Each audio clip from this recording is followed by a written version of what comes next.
All right, welcome back to the Daily Brief, of course, where our conversation has been quite interesting. We've got a couple of things that we're looking at, and we've been covering since the start of the show at 9 a.m. with myself and my colleague Samuel Joroge. And of course, right now, getting into the questions that we had asked you on our Twitter handle. The first one being, what is happening where you are? So let's get right into it and take a look at what you're saying is happening where you are. We've got at James_Gathu, who says, Nyandarua County watching hashtag K24 Daily Brief. Kindly, as my governor, ask my governor, I think that's what he means, what happened to the Olkalu town road construction? It's been quite a while since the work has stopped. Now, I think Governor Francis Kimemia might be able to give us a better understanding, and maybe we can get him online later on. Samuel? Absolutely, it's definitely something we can pursue right here on the show. And a partner, actually I've seen that tweet be very persistent since Tuesday. This week, this particular gentleman has been very faithful in making sure that his point is made. But indeed, quite a question you raised there. And if and when circumstances and time allow, we shall be getting in touch with Governor Kimemia. He'll be in a position to tell us the progress on this particular road. All right, of course, as Samuel has said, we might be able to get him online later on. But yes, if we do, we'll definitely be informing James on the update. And of course, he'll be giving us more clarity regarding what is happening to the road. Now, moving on to the next one, where we've also asked you a couple of questions regarding what exactly is happening with the Council of Government, and the decision by Wycliffe Oparanya to actually shut down the counties on September 16th if the stalemate on the division of revenue bill is not solved until then. If there's no amicable solution until then, I guess this is what he says is the way forward. Now let's see what at Paul Nje.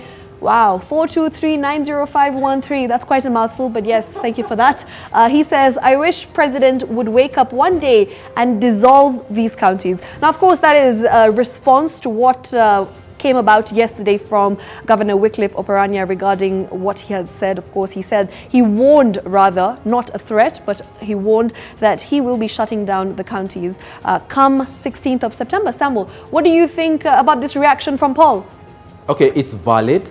However, it's a bit misplaced, even when you look at the conduct of the Council of Governors, talking about shutting down operations. One, even legally, governors cannot do that. Right. They cannot shut down operations within counties. All they can do is influence the quality of operations that are within counties. But it is important to ask ourselves a very pertinent question. Number one, what options do governors have that they are currently not utilizing? And number two, why make Kenyan citizens victims of circumstances, especially on a political question? And it will also be interesting to see moving forward what level of weight is thrown behind this particular issue. And as much as the president, Paul says that he wishes the president would dissolve these counties, it will be counterproductive. It will be a retrogressive move, owing to the fact that the president himself has sworn to uphold the constitution, and it is within that constitution that provisions are made over the creation of counties, and therefore it will be pertinent that we get to a place where we can resolve this once and for all. All right, of course, moving on to the next tweet that has come about, that is from at Felix Mudhui Joe Chu, who says, I don't agree with them at all. Why are they fighting to more funds, whereas they don't manage them well? They're given funds and they end up using them for personal gains. Now, this right here is, I think, very important. It's crucial. We've seen several governors appearing before the Public Accounts Investment Committee, answering to queries in their respective counties. And of course, as with regard to the management of the funds. So that is something that has always shaped conversation right here on K24 TV. We've discussed this a couple of times as well. And here we go, yet another concern by a Kenyan. Samuel. And it extends beyond Felix, and it goes to Principal Secretary Devolution. That is Charles Sunkuli, who a couple of months ago did indicate that the spillages that the country has witnessed when it comes to the funds channeled to the counties is something that actually needs to be given proper attention. He also said that moving forward, it may not be sustainable for counties to keep relying on the funds that are channeled to them by the national government. Time has come for governors to invest in innovative ideas that will actually generate income for the county units so that they are in a position to sustain themselves financially, economically, politically, and socially too. And of course, we've also seen that 6 billion shillings cannot be accounted for by 4 governors for the year 2018-2019. And that's something that really is worth asking. At the end of the day, if you're asking for more money, will you be able to manage it? A question that has been asked by Felix as well. Moving on to the next one at Steve_Tindivale, who says, I do not support the plans. I find it an unnecessary move in the quest. The governors should work and let's see their performance with what they have. Now, a similar conversation there to what Felix had to say. Steve has similar sentiments. He says he does not support the plans and it's an unnecessary move. The governors should work with what they have, with the resources that they have, instead of fighting for more. Samuel, you know, we've seen the stalemate between the National Assembly and Senate over and over again. Do you really think that counties need to be allocated more funds? Well, the question of more funds is a little bit secondary. The primary question is, what are you doing with the money that has already been allocated to you as a county government? We've seen the Public Accounts and Investment Committee of the Senate, query governors over how money is being used at the county level, and we've seen various governors appear before this particular select committee. So pertinent issues need to be raised in as far as what has been used so far and how we can utilize what we already have before we go beyond our means and start demanding for more money. Yes, corruption remains to be a concern. Spillages of funds or spillage of funds remain to be another concern. However, the critical question is the much you've been given, how much have you been able to do with it, Shiksha? All right, and getting right into the next tweet that has come our way on hashtag K24 Daily Brief. This one is from @Ngari_Muriuki, who says, this will stall the economy. Governors should come out of their reptilian mindset and empower us at the county to generate more revenue. This will create a self-sustainable system in counties. Samuel, quite an allegation there. Reptilian mindset is what is being used to describe the governors, thinking and, of course, line of thought. What do you say about this? Reptilian mindset. Let's just look into the choice of words there. And remember, a reptile is a cold-blooded creature. And therefore, basically what he's saying is governors should just snap out of this situation of looking like they're the victims in the first place, Shiksha. Because once you look into even if residents will go to the streets and shout solidarity forever, and a governor is supposed to provide solutions and they decide to embrace the same route, I mean, how sustainable is that? And again, you are not inferior to senators and MPs. You're actually fellow elected leaders, and therefore you need to pick up your position, utilize what you've been given as instruments of power, and deliver for the citizens. Do not give excuses, because leaders do not make excuses, only victims do. And those are the words of a wise man indeed. Thank you. Thank you. All right, moving on to the next one. This is from Bamdogo, who says, hii pia ni mzigo tupunguze tu. Now, I think this is to do with the Punguza Mizigo bill, if I am not wrong. Of course, yes, it is. So, Samuel, hii pia ni mzigo tupunguze tu. What do you make of that? You never know. Well, mzigo in what sense? At times you need to get to a place whereby you actually do not pray for a lighter load. You just pray God to give you a stronger back, and therefore you will be able to go far.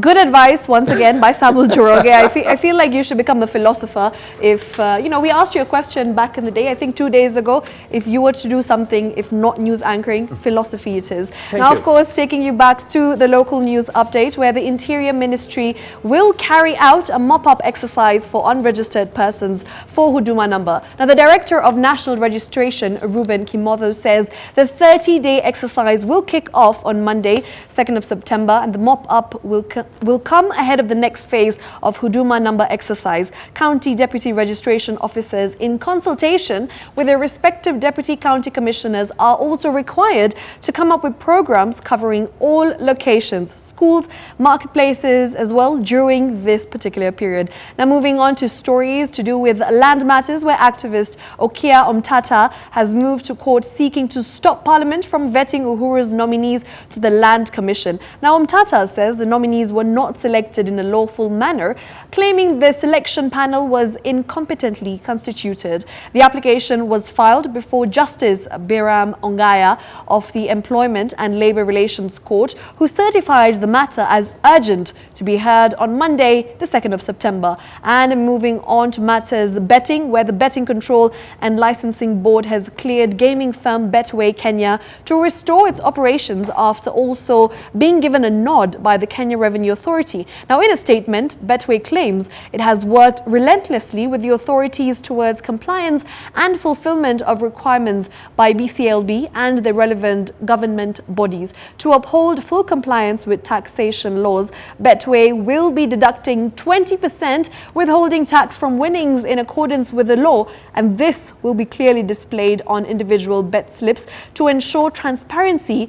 The collected tax will be remitted directly to KRA on behalf of punters. And of course, that is what is making headlines right here in the local news. Now, moving on from local, Samuel, what do we have outside our borders? Interesting news, I'm telling you. After this, there are people who will wish they lived in Netherlands and they were Dutch, because under the Dutch law, it's actually okay. It's legal to sell cannabis over the counter, especially through licensed coffee shops. Now, their only concern is the quality that they are getting, because as much as that can be done, it is illegal to produce cannabis in the Netherlands. So they've got to rely on supplies from other countries, and now they want to benchmark because they want the real stuff. Now, I remember when I went to Amsterdam actually, and I went to a coffee shop, I was looking for coffee, and only to step inside and find out that there's no coffee sold there. It's only cannabis related products. Did you That's a story for another day. I suggest you continue to the international stories for now. Absolutely. Over to the international stories, where cannabis cafes in the Netherlands are to be supplied legally with drugs from regulated producers as part of a trial aimed at tackling the black market. Under Dutch law, cannabis can be sold over the counter in licensed coffee shops, but it is currently illegal to produce and supply the drug. Now, the country's loose policy on cannabis has seen criminal enterprises flourish. From 2021, cafes in 10 cities will get a legal supply of quality cannabis as part of a 4-year experiment. Now, cultivating cannabis is a contentious issue in the Netherlands, and a country famous for its liberal drug laws. Cafe owners who provide over-the-counter cannabis have long relied on the illegal market for their supply, and industry insiders have accused government of facilitating a nonsensical backdoor culture. Closer home, right here in Uganda, is that Uganda's health ministry has confirmed a new Ebola case in the western town of Kasese. A girl of 9 who had traveled from the neighboring Democratic Republic of Congo was found to have a fever during a screening for Ebola at the Mpondwe border crossing. A blood sample that was sent for testing confirmed on Thursday evening that she had Ebola. Initial symptoms can include a sudden fever, intense weakness, muscle pain, and a sore throat. Subsequent stages can bring vomiting, diarrhea, and in some cases, both internal and external bleeding. The girl who has been isolated and transferred to an Ebola treatment unit. Now, on to some sport is that England's Lucy Bronze has been named the UEFA Women's Player of the Year, while Liverpool's Virgil van Dijk took the men's award. Fullback bronze beat Lion team mates Ada Hagebug and Amadine Henry to the award. She is the first English winner of the honor, voted for by top coaches in the women's game and journalists. Defender Van Dijk helped Liverpool beat Tottenham 2-0 in the Champions League final in Madrid in June. Van Dijk, who is 28 years of age, edged out Barcelona's Lionel Messi and Juventus' Cristiano Ronaldo for the prestigious prize. He is the first defender to win the award since the inaugural edition in 2010-2011, with Messi and Ronaldo claiming 5 of the previous 8 awards between them. That's the latest update in as far as the international front is concerned. And kindly keep talking to us I beg your pardon, using the hashtag K24 Daily Brief at K24 TV, at Sam W. Njoroge, at Shiksha Aurora, and we'll be in a position to sample your feedback in the course of this particular live show. It's also proper to acknowledge our sign language interpreter as of now, and that is Paulina Muthoni. Now, yesterday, during this particular Council of Governors meeting that consequently added up to the press briefing where they talked about counties grinding to a halt come September 16th, came another issue. And it's all about how press releases are managed, not in the newsroom, but at the event, at the site of event. And one of our own, that is Rose Gakuo, felt time had come for her to, express herself and some of the issues that ensue, courtesy of following up on stories that affect both you and I on a daily basis. Let's play that particular clip, and then it will inform our discussion, not rather our interaction right here in studio. The time that the excellencies have to sit down to discuss the division of revenue bill and other matters affecting the county government. It is the invitation time sent to the media. We were told 12:30. Perhaps if we were told 2, we would have been here at 2, and we would have made time. I mean, a moment's notice will be here. But to be told at 12:30 to wait for over 2.5 hours is really unfair on our side. We know that. And we do not mind even to be told to come here at 2. If the meeting will take, say, 7 to 2 o'clock, we will be okay. But sometimes there are critical issues that we need to discuss. The issue is Oh, the body language of the governors, as Rose Gakuo did, give them a piece of her mind. But I'd like to bring in Shiksha Aurora, so that we're able to contextualize this entire issue. Clearly, an issue emerges from that particular clip. I don't know what your initial thoughts were as soon as it was out there online. I was impressed. I mean, she's the only woman there who's actually speaking up, and the rest is obviously, we had the governors there. She was amongst excellencies. She was amongst very, high profile, exactly, politicians. And she spoke what she had to say, and she really did relay the message with such eloquence, as well as grace and class, if I may add. She was very clear as to what she wanted to say, and she kept calm. Mm-hmm. The level of English is something that people spoke about during the interaction online on this particular matter. And right about now, it's only fair we give her the right of reply. And she joins us live by way of phone. Rose Gakuo, good morning. Just share with us where you were coming from in as far as this frustration you vented out yesterday is concerned. Well, a very good morning to you, Sam, as well as Shiksha. And I do not understand. I mean, look, there was a very simple message we were trying to send as journalists, but I was surprised later to find it on various media platforms. But to answer your question, I think we have a responsibility as media practitioners, as journalists, to inform Kenyans. And of course, as such, we work with various government institutions as well as other organs. And therefore, if you make an invitation, I only believe it's fair that you keep your word and you keep your time. Absolutely, because keep your word. I mean, it's really in contempt of our time and our responsibility, not only to ourselves, but even to Kenyans. And I saw a certain tag there, Rose, in as far as this question is concerned, that journalists are human beings too. I don't know, in the course of coverage on stories that you have followed up on, How is the treatment of journalists by news sources? Well, it's very different in various circumstances. Sometimes, I mean, people are very cooperative, which is often the case. People are very cooperative. But of course, sometimes we do face serious issues. People sometimes shoving you around. I mean, you're just doing your job, and you have definitely gone through all channels to ensure you are there. Perhaps you have done your due registration, and you've shown that indeed you are there to report and give coverage to the event. But people want to shove you around. And I mean, people have various expectations from you as a journalist. But I mean, I guess that just still goes to, I mean, it's all in a day's work.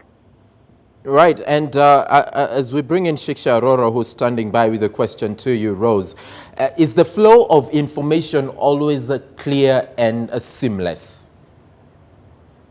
Some, I hear you ask the flow of the questions. I mean, is it questions from the sources maybe? Yeah, from the sources. Do they treat the flow and consistency of information as seamlessly as you would probably expect when you're on the ground?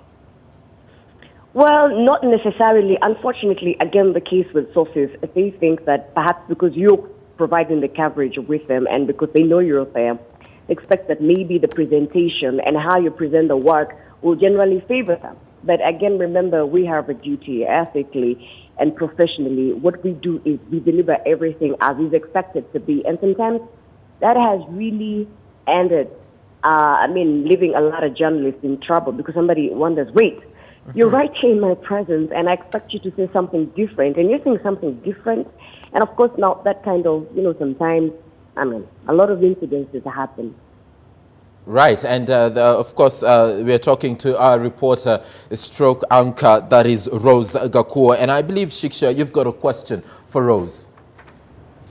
All right, Rose, you actually spoke with a lot of eloquence and class, and that's what a lot of people on social media are also saying. But just a little curious to know what Bwana Kibwana had to say when you actually asked him. What was the explanation behind the delay? Well, very well. Thank you for the kind thoughts, Shiksha, and the feedback. And of course, I can tell you one thing. In fact, I'm great I can speak about it now. Remember, this was not really a confrontation as has been picked up by various media platforms and influencers. It was really a voice by journalists who are covering that event, which was the Council of Governors press briefing. So we decided it has happened too often and we needed to have the communications team know that, we are willing to cover this and we have a responsibility that it's only fair we do it as it should be done. Therefore, what happened, where we stood at the door was journalists picking their luggage and just leaving when the COG or the governors were coming in. So I think I just decided to speak up for the rest of the team because it was a discussion that was ongoing before the governors came in. So the governors actually responded, both the chairperson, Wycliffe Oparanya, as well as the chief whip, who is Kivuta Kibwana. And they really did give their side, of course. They said they were really engaged. They had embarked on the various issues, of course, the division of revenue bill and other issues affecting the counties. And they said that was the reason for the holdup. But of course, that was the chairperson. And the chief whip, Kivuta Kibwana, of course, would go ahead to promise matters would be handled.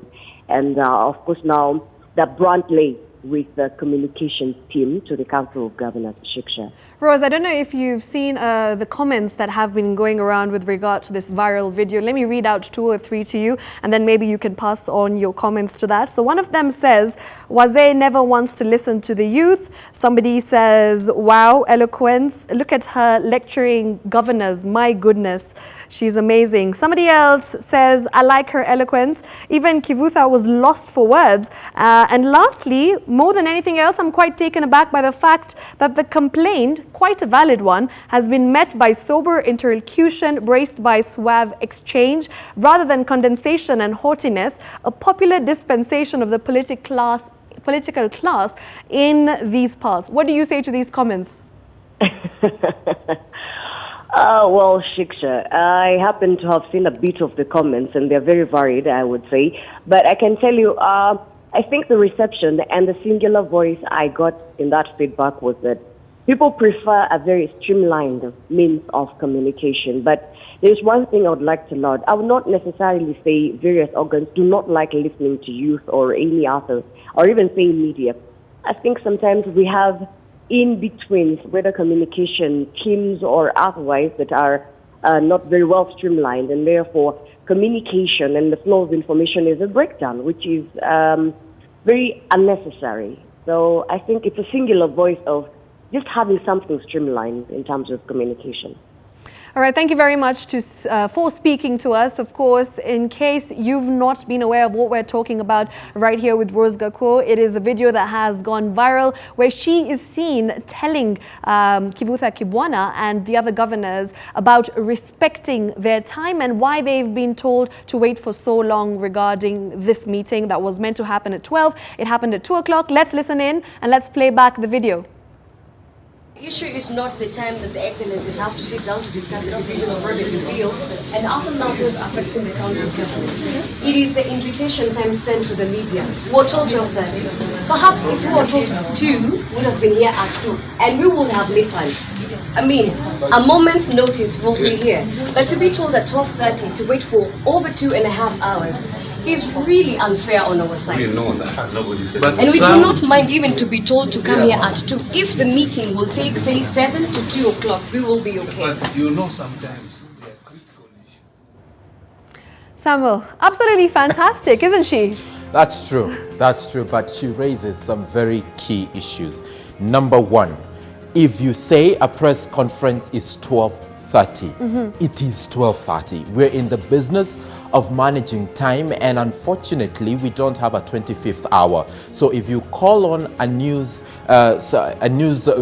to give you coverage at 12:30, it is 12:30, and we are covering so many stories, and we're always meeting deadlines, and we have to hit the deadline. We have to process the news. So kindly, if it's 12:30, it is 12:30. That is one thing that you need to know. The second one is there's been this behavior of some media houses, showing up late for a press conference, and then the media, like the press conference cannot begin until all of you show up there. Right. So again, it's not right for you to hold 3, 4, 5, 6, 7 media houses at ransom because you're waiting for one microphone to get there. Samuel, I don't think it's right. Hold that thought. Yeah. I think we'll have this conversation right after this. Of course, for now, it's time for a short break. We'll be right back with a lot happening. Until then, once again, don't go anywhere. That's true. We have a lot lined up for you.